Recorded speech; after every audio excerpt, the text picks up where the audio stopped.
আসসালামু আলাইকুম বুবাইরা। আজকে আমি মনে করে মাছের মাথাতে লাউ তরকারি রাঁধতে দেয় মানে লই লইছি রুই মাছের বড় একটা মাথা, ধনিয়া পাতা, লাউ কাটতে লিছি, আদা আর কাঁচামরিচ আর ভেজ কুচি। এখন গেলাম কড়াইয়ের মধ্যে দিয়ে দিলাম পেঁয়াজ কুচি, দিয়ে একটু লাড়াচাড়া দেয়া পরে মনে হয় একটু ভাজি হেরা পরে দিয়ে দিলাম মাছের মাথাটা, দিলাম হলুদ মরিচ ধনিয়া আর দেহাইরা সুন্দর হয়ে পরে একটু পানি দেয়া এই যে কষানি দিয়ে দেন বুঝছো।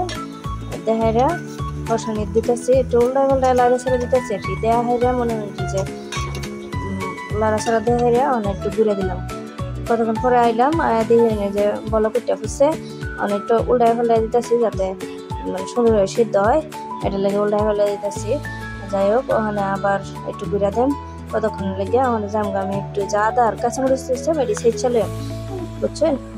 আদা দিয়ে আগে চেঁচতেছি সুন্দর হয়ে ছেঁচে লিতেছি বুঝছেন। কেডা করতে আমার রেসিপিটা দেখতেছেন কমেন্টে জানান, যে বেশি বেশি লাইক কমেন্ট শেয়ার করবেন। এখন দিয়ে দিলাম কাঁচামরিচটি, দেখাইরা কাঁচামরিচটি আদা চেঁচা হয়ে নিলাম বুঝছেন। এই কিন্তু আদা চেঁচা হয়ে আছে অন যাই গাড়ি তরকারি রান্না দেখেন আমার কষানি হয়ে গেছে পরে একটু লাড়াছাড়া দেয় এটা বাঙ্গা চাঙ্গা লইছি আর একটু সুন্দর হয়ে শুকনো শুকনো হয়ে কষানিটা দিতেছি। সুন্দর হয়ে কষানি দেবেন তরকারিও টেস্ট লাগবে। আর আমি যে পদ্ধতিতে রাঁধতেছি এবার যদি রাঁধবেন দেখুন যে মোহ লাগিয়ে থাকবে, একদিন রাঁধতে দেখুন ওখান দিয়ে দেন। কষানি শেষে লাউডি দিয়ে দিলাম, সবটি লাউ সুন্দর হয়ে দেখাই রে যে উল্লা ফাল্লা হয়ে লাইরা লইছি লাড়া দেয়া ওখানে ঘুরে দিলাম কিছুক্ষণ এই দেখুন কতক্ষণ পরে এই যে পানি উঠে পড়ছে।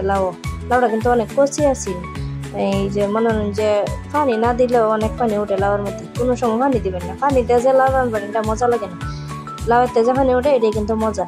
ওখানে ওই যে আদা আর কাঁচামরিচ চেষ্টা দিয়েছিলাম এটি দিয়ে দিলাম উতলান উঠছে পরে ওখানে আবার ঘুরে দিলাম। কতক্ষণ পরে আইলাম আয়া হাইরা এটা আবার একটু উল্টা পাল্টা লাইরা দিতেছি। আমার তরকারি কিন্তু প্রায় শেষের পথা অন্ধে একদম করতে ধনিয়া পাতা, লাউয়ের স্বাদই কিন্তু ধনিয়া পাতা বুঝছেন। এই ধনিয়া পাতা দিলাম ওখানে একটু লাউ ছাড়া উড়াই এলাম। আর যারা মনে করেন যে আদা আর কাঁচামরিচটা না দেন এটা কিন্তু মজা লাগতো না, এটা দেওয়ালেন যে মজাই লাগতো।